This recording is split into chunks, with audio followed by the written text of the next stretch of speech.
ચીમકી।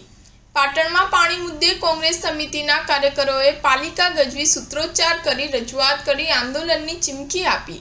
પાટણ નગરપાલિકા દ્વારા ચાલુ વર્ષથી વેરા વધારામાં બમણો વેરા વધારો કરવામાં આવ્યો છે। તેની સામે નગરપાલિકા શહેરીજનો અને પ્રાથમિક સુવિધાઓથી વંચિત રહેવા પામી હોય ત્યારે પાટણના શહેરીજનોએ નિયમિત પાણી આપવા બાબતે પાટણ શહેર કોંગ્રેસ સમિતિ દ્વારા પાટણ નગરપાલિકા કેમ્પસ ખાતે નગરપાલિકાના સત્તાધીશો વિરુદ્ધ સૂત્રોચ્ચાર કરી ચીફ ઓફિસરને આવેદનપત્ર પાઠવવામાં આવ્યું હતું।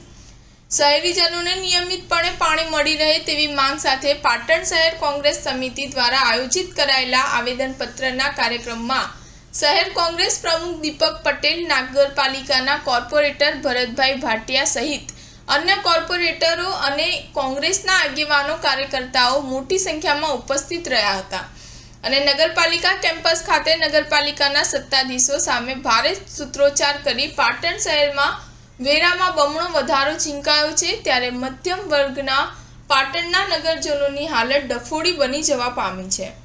સ્ટાર ન્યૂઝ 7 હંમેશા સચ્ચાઈની સાથે।